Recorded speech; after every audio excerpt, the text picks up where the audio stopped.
Hello everyone, मैं रवि रांकावत, आपका friend और इंग्लिश एजुकेटर। कैसे हैं आप सब लोग? आई होप आप सभी बढ़िया होंगे और मेरी क्लासेस को एंजॉय कर रहे होंगे। दोस्तों, हम बात कर रहे थे प्रीपोजिशन की। 15 पार्ट्स हमने ऑलरेडी डिस्कस कर लिए हैं।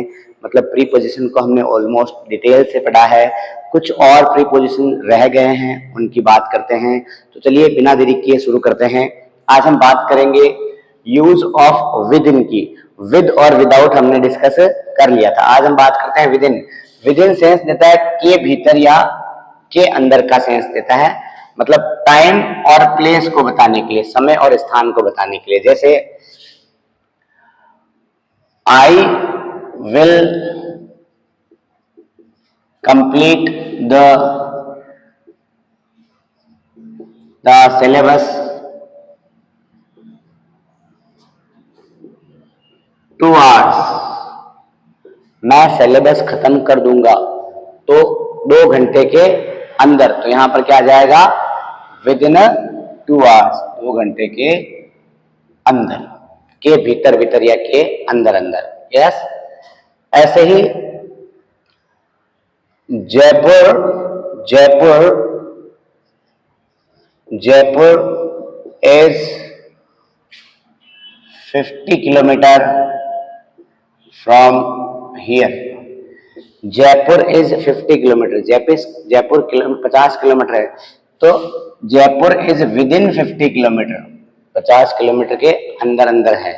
फ्रॉम हियर, यहां से। तो ये हमारे यूज हुआ विद इन का।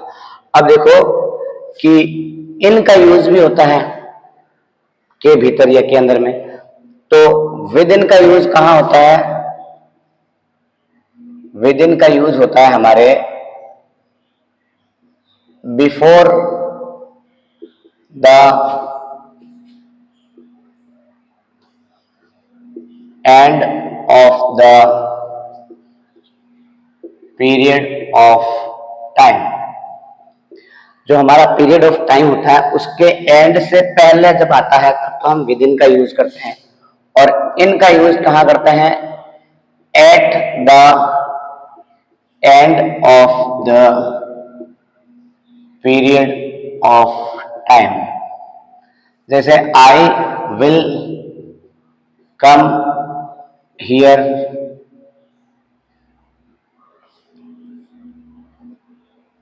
ए week. I will come here, अगर मैं यहां लगाऊं इन ए वीक, तो इसका मतलब हफ्ते में कोई भी दिन हो सकता है। कल भी हो सकता है, परसों भी हो सकता है, तरसों भी हो सकता है। लेकिन अगर मैं यहां पर विद इन लगाऊं, सॉरी इन लगाऊं, तो इसका मतलब क्या हो गया? एट द एंड, मतलब हफ्ते का जो आखिरी दिन है ना, तब तो यहां पर किसका यूज होगा? इन का।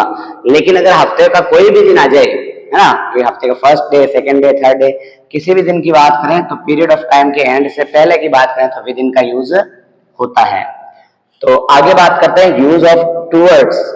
टू की हमने बात की थी। टू का ही सेंस टूवर्ड्स भी देता है, की तरफ या की ओर, मतलब डायरेक्शन को बताता है।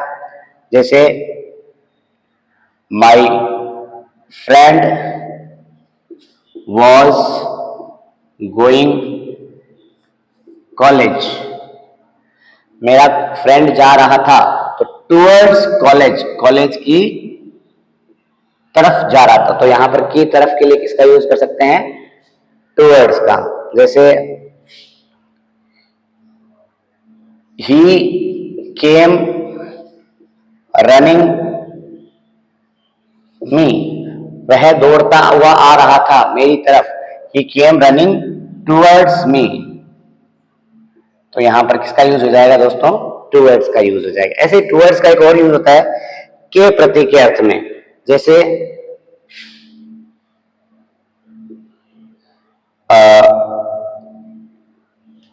शी इज वेरी काइंड, वह बहुत दयालु है।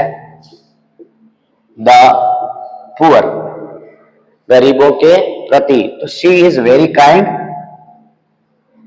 Towards the poor. तो यहां पर किसका यूज हो गया? टूवर्ड्स का यूज हो गया के प्रति के सेंस में। तो ये हो गए हमारे टूवर्ड्स की बात। आगे हम बात करते हैं। अच्छा, के निकट, के लगभग के अर्थ में भी टूवर्ड्स का यूज होता है। जैसे एग्जांपल देख सकते हैं अपन।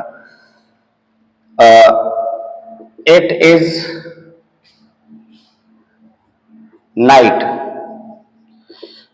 मतलब अब लगभग रात हो गई है, ये सेंस देना चाहें तो इट इज टूवर्ड्स नाइट, लगभग रात है ना। तो जैसे हम एक और एग्जाम्पल लिख सकते हैं, प्रीपोजिशन इज एंड, प्रीपोजिशन जो है एंड की तरफ है, तो प्रीपोजिशन इज टूवर्ड्स एंड, तो लगभग खत्म हो गया है। तो यहां पर हम किसका यूज करेंगे, टूवर्ड्स का यूज करेंगे जब हम के निकट या के लगभग का सेंस देते हैं। ऐसे ही हम बात करते हैं यूज ऑफ टिल और अनटिल। टिल और अनटिल एडवर्ब का काम भी करते हैं, यहाँ प्रीपोजिशन के रूप में ये देते हैं तक का सेंस, है ना, एंडिंग ऑफ टाइम को बताने के लिए, है ना। जैसे आई, जैसे I will teach you from 8 AM 3 PM। I will teach you, मैं तुम्हें पढ़ाऊंगा, फ्रॉम 8 AM टिल 3 PM। तो यहां पर समझने की बात है कि टिल का यूज किस लिए हो रहा है, तक, मतलब 8 बजे 3 बजे तक मैं पढ़ाऊंगा। यहां पर टिल की जगह हम टू का यूज भी कर सकते हैं, दोनों ही सही माने जाते हैं। फ्रॉम के साथ क्या आता है, आगे टू आता है, यस। चलिए ऐसे ही एक और एग्जांपल देखिए,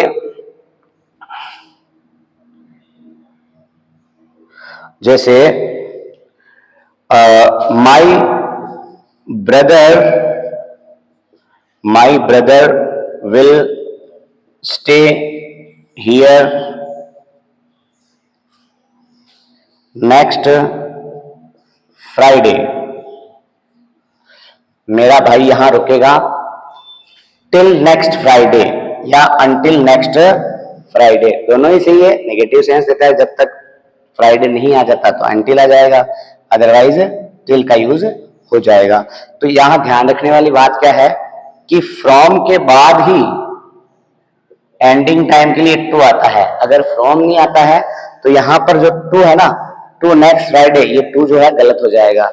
आगे अगर फ्रॉम आता है ना तभी हम टू लगाते हैं, तब तो टू सही है, लेकिन अगर आगे फ्रॉम नहीं आता है ना, तो फिर हम टू नहीं लगा सकते, फिर हमें टिल या अनटिल ही लगाता है ना। I will wait he comes, मैं इंतजार करूंगा अनटिल ही कम्स, जब तक वो नहीं आता, या टिल ही कम्स, जब तक वो आता है।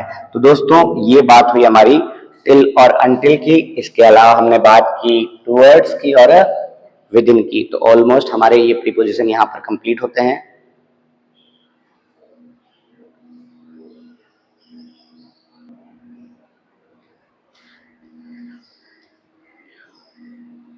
तो चलिए कुछ फिक्स प्रीपोजिशंस की बात करते हैं। कुछ शब्दों के साथ फिक्स प्रीपोजिशन वही आते हैं, जैसे एब्स्टेन। एब्स्टेन का मतलब होता क्या है, अलग रहना। अब अगर किसी चीज से अलग रह रहे हैं तो एब्स्टेन फ्रॉम समथिंग होगा। ऐसे ही एक्यूज, एक्यूज का मतलब क्या होता है, दोषारोपण, मतलब दोष लगाना। एक्यूज ऑफ समथिंग, अगर हम किसी चीज पर दोष लगाते हैं तो एक्यूज के साथ क्या आता है, ऑफ आता है। ऐसे ही एडमिट, एडमिट का मतलब क्या होता है, सहमत होना, स्वीकार करना, है ना। तो स्वीकार करना, ऑफ एक्सक्यूज, किसी चीज को, गलती को स्वीकार करते हैं तो ऑफ आता है, लेकिन अगर किसी सीक्रेट को स्वीकार करते हैं तो टू या इनटू का यूज होता है। एग्री, अगर किसी प्रपोजल यानी किसी प्रस्ताव से सहमत है, एग्री यानी सहमत होना, तो एग्री टू समथिंग या प्रपोजल। अगर किसी व्यक्ति से सहमत है, ए पर्सन, तो एग्री विद ए पर्सन। और अगर किसी मैटर से सहमत हैं तो एग्री ऑन ए मैटर, है ना।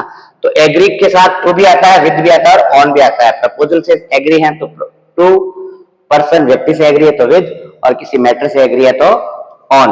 ऐसे ही अराइव का मतलब क्या होता है, पहुंचना, तो अराइव के साथ एट का यूज होता है। अराइव एट मतलब किसी कंक्लूजन पर पहुंचते हैं, यानी किसी निष्कर्ष पर पहुंचते हैं तो हम एट का यूज करते हैं, या किसी स्मॉलर प्लेस यानी छोटे स्थान पर पहुंचते हैं तब भी हम एट का यूज करते हैं। अराइव के साथ इन का यूज भी होता है।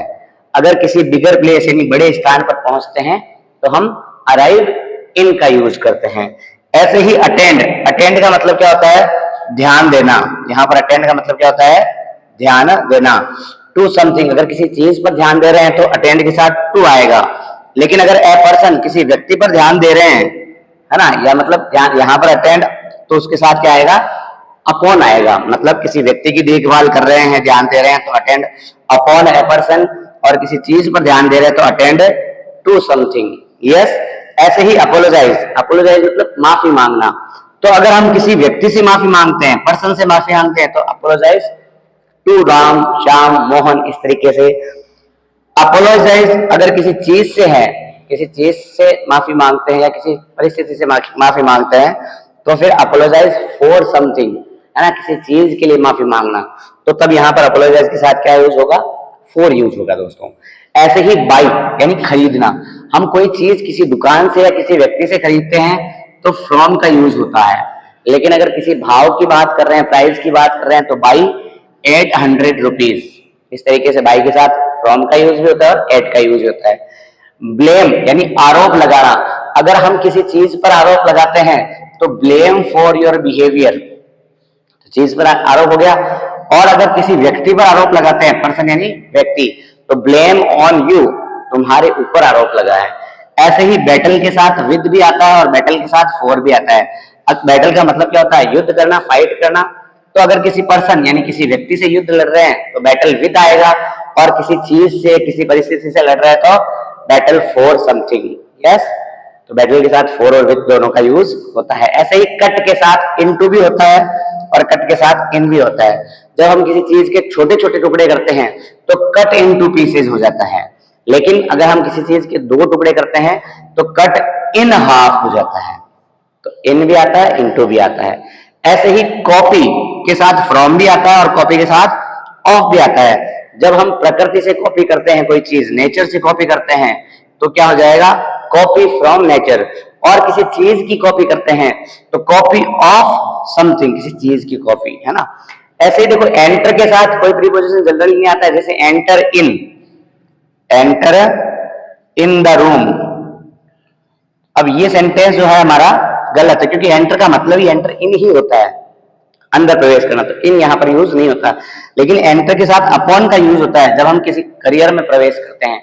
I enter upon the teaching career, है ना।